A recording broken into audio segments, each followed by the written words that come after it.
Hi guys, and welcome back to my channel of my series 10 ways to shift your mindset for an internal glow up.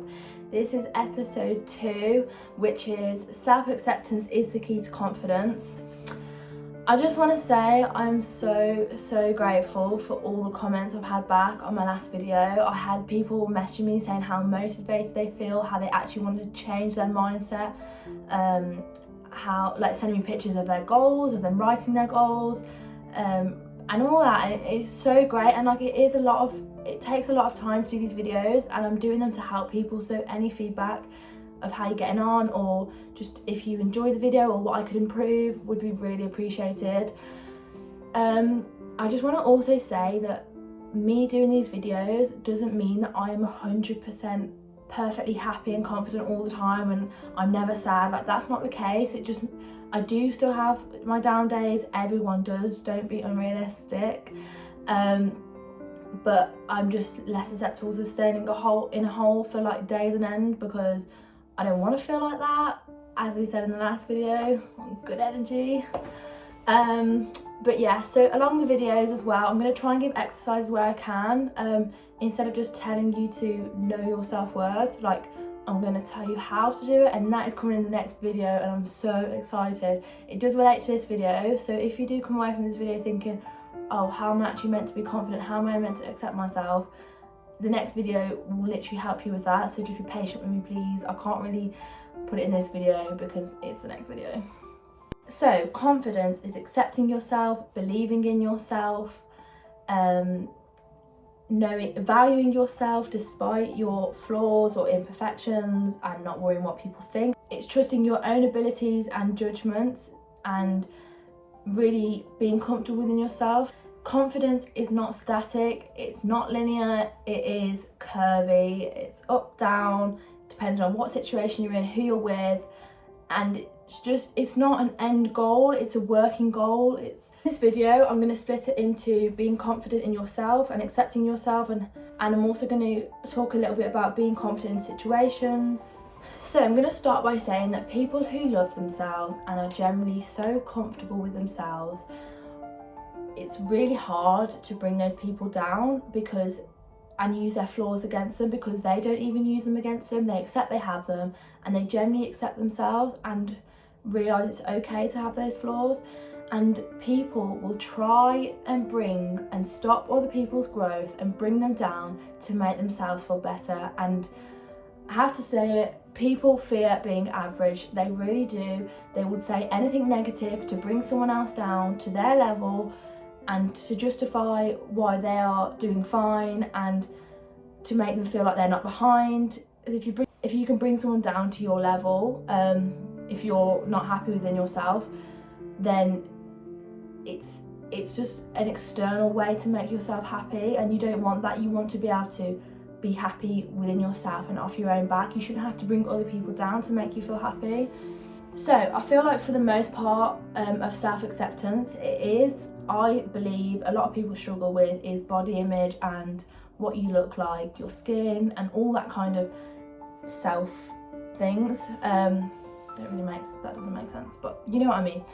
And I'm just going to start by saying, when it comes to your body and how you look, no one actually cares. No one cares what other people look like, because they're so bothered about what they look like. So if you go out and someone compliments you, or someone judges you, or someone says a comment that you might think, oh, they could have said that a bit nicer. So someone could say, instead of saying, oh my god, you look amazing, they could say, oh yeah, you look nice, and you would take that the wrong way. You'd be like, well, clearly I don't look nice. But the thing is, no one cares. That person will think about it for 5 seconds, and then it's gone. They will go home, they won't think about it, it won't affect their life, and they generally just don't care. It's just a comment, it's a passing comment or a passing thought, and it lasts in the head for 5 seconds. That's it. And because people are so focused on what other people are thinking about them, if everyone is thinking like that, then everyone's literally just focusing on themselves and not focusing on actual other people. They're just focusing on other people's thoughts about themselves, which is kind of refreshing. It's refreshing to know that it's a free pass, and to have the confidence to say, do you know what, today I'm not going to make an effort because I don't want to, and I'm going to do what I want, because I know that if someone does judge me or someone says something, it's in their head for 5 seconds and it's gone. So that is having that confidence to do that, and knowing that people don't really care is confidence within itself. As humans, we are so self-critical because we rely a lot on other people for our external validation. So we'll constantly pick out our flaws and put ourselves down. So the reason why you pick out your flaws and your imperfections so much is because you spend so much time with yourself. You look at yourself when you wake up, you look at yourself throughout the day, on your phone, selfies, getting ready, going out, skincare on the night, whenever you walk past a mirror. You spend so much time with yourself and so much time judging yourself, compared to when you're with someone else. It's such a minute time that they are with you that they're not going to even notice those flaws, minor flaws that you pick out because you're so self-critical, and they won't notice them. And that's also refreshing, just have that in mind next time you're out. And this is why you shouldn't bring them up. So I used to do it all the time. So whenever I went and saw my friends or anyone, anything I felt insecure about, so I used to feel insecure a lot about my body, I would bring it up straight away. I'd be like, oh god, I'm so bloated, I'm so fluffy today, I'm so this and so that, just eating a lot, and I used to do it as if it would, once if I say it, then it means it's okay to be that, because now they're not going to say anything because I've already said it. And the thing is, they wouldn't even notice. They wouldn't have even noticed. They wouldn't have even looked at me and looked at that. And they also don't care. And that's why you shouldn't bring them up. You need to accept them, you need to embrace them, and realise that people aren't looking at what you judge yourself for. So you need to sit there and you need to address what you're not confident in within yourself, what you doubt, what you think your flaws are, what you think your imperfections are. And you really just need to sit there and just realise having them doesn't change who you are. It doesn't change your personality, your values, how people view you, it doesn't change how much people love you. For example, if your best friend picked out flaws that you probably wouldn't even notice anyway, you wouldn't love her any less. You wouldn't think she's any less amazing than she is, or any less capable of doing anything. And the thing is, you need to just try your best to accept them, and this is the reason why. Because girl A might have skinny legs, girl B might have bigger legs, girl C might have stretch marks, and girl D might suffer from bad skin. But the thing is, girl A might want bigger legs, girl B might want her hair, she might want something else. And the thing is, it goes round in a circle, and it makes them less of flaws, because there's not an objective list of flaws. Because if that girl wants bigger legs, then why is bigger legs a flaw if someone wants it? And that's the thing you need to realise, is that everyone has them. Everyone has different perceived flaws that aren't even real anyway, and it makes them less important because everyone has them.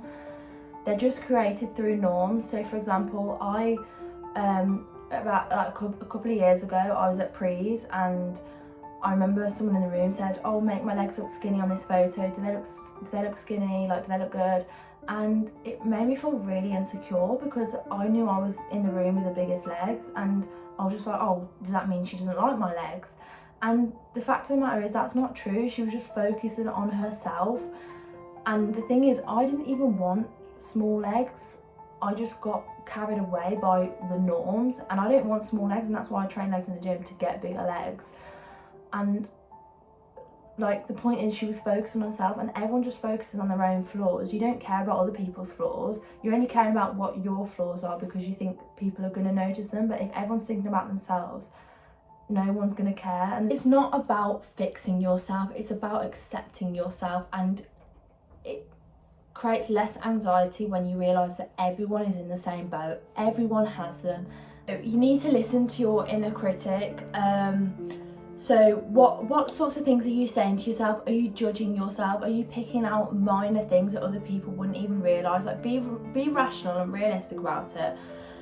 And listen to your inner critic, and it's like the angel devil kind of thing. So the devil is your inner critic and the angel is your best friend. So when you start judging yourself, take a step back and think, what would your best friend say to you? Because I can think of a million things she'd say to you. She'd say you're kind, you're funny, you're loyal, you're generous, you're hardworking, you're beautiful, you're kind-hearted, you're a good listener, you're determined, you're hardworking, you're this, you're that. And the thing is, when you are all those things, what does it matter what you look like? Like, realizing and accepting that there is more than just to what you look like, and more important things in life. And it literally takes that, when you realize those things about yourself, it takes that pressure off having to feel like you have to look good all the time.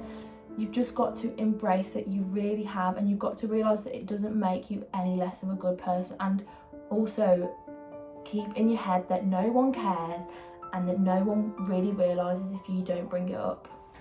But yeah, just stop being so hard on yourself. It is a global thing. Everyone has their own flaws and everyone only cares about their own flaws. And if someone is bringing you down or judging you, then they're only bringing you down to make themselves feel better, which means they aren't happy with themselves. And you just got to remember that everyone is just so focused on what they look like and how they come across and how they appear.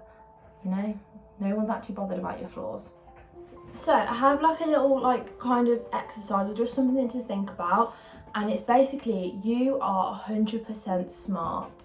So not like intelligent, but basically if you think of a pie chart, it makes up you. So you're going to have different percentages that aren't equal, of things where you're more confident in and better at, and things that you are less confident in.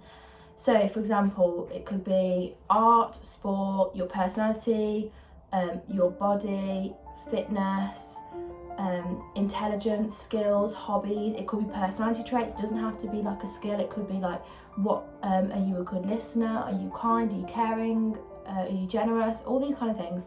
Are you funny? And you've got to think, what makes up your pie chart? Like, really get to know yourself and think that you will be confident in some areas more than other areas. And when you're more confident in something, you are an expert in something. The more you know about something, the more you become an expert in it and the more confident you are. And that's the same with knowing yourself and accepting your flaws. The more you do it, the more you are able to accept your flaws and become an expert in really knowing yourself and being comfortable within yourself, the more confident you will be. And the point of this is to realise that your pie chart of different percentages is going to be different to someone else's pie chart, and that's what makes you unique. And it makes you realise that you are not perfect at everything. You are not 100% perfect at everything, and you're not meant to be. That's the thing with confidence. It comes in different levels and it hits you at different times. So stop telling negative things to yourself and realise what you are. Acknowledge your successes, acknowledge your skills, acknowledge what you're good at, acknowledge what you've achieved, how far you've come, how far you've grown, and start focusing on the good and what you actually are. You are so much more than what you look like and some minor flaws that people won't even realise or care about. Like, you really do need to acknowledge and reward yourself for being good at different things. So write down 3 things you did well, when you felt proud of yourself. Know your strengths and write down what your talents are, and know you are 100% smart, but just in different proportions to other people, which is fine. Also remember sitting there and writing down what makes you unique, because you know what, being unique is actually a blessing. It really is. The ability to be different and to stand out and to not want to copy other people. Like, you are not a sheep, and everyone's pie chart will look different, and you have to realise that not everyone is confident in what you're confident in. You won't be confident in what someone else is confident in. So when you are actually unconfident in a situation or with something new, a new environment, a new hobby at work, anything like that, you need to realise that the one thing that is stopping you is fear. It's fear of failure. You can be confident in knowing that fear is everywhere, as in everyone experiences fear. It's normal. And knowing that it's okay to feel fear will give you confidence. Feeling fear is not a reflection of a lack of confidence, it is a part of life. So next time you want to do something, don't let fear stop you, just do it. And if you fail, that is the whole point. When you fail, you learn from it, and you grow from it, and over time you will become more confident. How do you think that people who are so high up in their job have got there with absolutely no elements of failure at all? They haven't. They fail, or they might not do as well in something, get a little knockback, but then they come back stronger. And that's the whole point. You need to, next time you're feeling unconfident in something or somewhere, you need to just go for it and don't let fear hold you back. But the setbacks that you do get are setups, and they will set you up for improvement and for developing confidence. So some examples of when in the moment kind of things when you're not feeling confident. So for example, the gym, I get a lot of people come to me and say, oh, how are you so confident in the gym, or what can I do to be confident? Firstly, with the gym, this is an example, it can be used for anything, but with the gym, go in with a plan, know exactly what you're doing before you go in there. If you are unconfident with the gym and you don't really know much about it, put a nice outfit on, put your headphones on, you're blocking everyone out, and focus on yourself. Remember why you're there to work on yourself, not just physically but mentally. And it helps you gain confidence because you're learning something new, you're working on yourself, you're overcoming your fears and your doubts, and you're just improving yourself. It's a place that breeds growth, like it really does. It breeds physical growth and it breeds mental growth. Honestly, I can't explain to you how much the gym will give you mental strength. So for example, before you go to the gym, if you're feeling down, you go to the gym, you work out, you come back and you feel fine. What has happened in between feeling down and feeling fine externally, other than going to the gym? Nothing. So it just shows you how much it can help you. Realize you've just released all those endorphins and made yourself feel better, and you've got to realize that half the things you were saying to yourself just aren't true. Like, if you can make yourself feel better like that, then it literally is just irrational thoughts. And you've got to remember, your subconscious doesn't know the difference between your thoughts and your reality. So start being kinder to yourself and start saying nice things to yourself. Also, another thing is, like, look at old videos, look at a video of where you were having the time of your life, you were so confident, you were making people laugh, or you were literally so happy, and just look at like the emotions and the smiles and the laughs and the friendships, and just remember that there's so much more to life than what you look like. Like, just think of like how that made you feel at the time, and just let that give you confidence in knowing that you can be that person and you are that person. Like, for example, Instagram models or influencers or anyone on Instagram. If someone you're following is making you feel self-conscious, or every time you look at them you just compare yourself to them, just unfollow them. It's nothing bad on them at all, you're just doing it for yourself. Like, for example, if someone photoshops their photo, it's unrealistic. Like, why are you getting so caught up about trying to be them and trying to look like them when they don't even look like that? Like, it's unrealistic. You need to watch how you spend your time on Instagram and what you're consuming. It's not really how much time you spend on it, it's more how you're using it. Honestly, if someone is just making you feel insecure, just unfollow them. And like, if you're feeling a bit down, get dressed, tidy your room, have a shower, put some nice clothes on, get ready a little bit, work out, make a nice healthy meal, get outside, and just remember who you are. Honestly, remember your 100%. Remember, there is so much more than just your minor flaws. Honestly, you just need to, it's so hard. This video has been really hard because it is very hard to just tell someone to accept themselves. But the next video, I promise you, will really help you with that. Small steps lead to big strides. Confidence sets you apart. And you can have confidence because you can train your thoughts. You can have confidence because you can learn to say no. You can have confidence because loving yourself will make you appear great and is really something to embrace. A mark of confidence is having the ability to refuse to settle for average, and that is confidence within itself.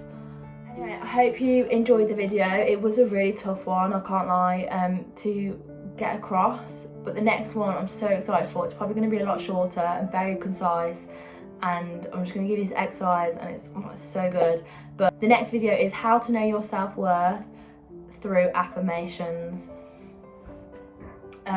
So yeah, I'm really excited about that. I hope you enjoyed it anyway, and let me know any feedback, advice, how you're getting on, anything like that. Just DM me, please. I really do appreciate it. But yeah, thank you so much for watching.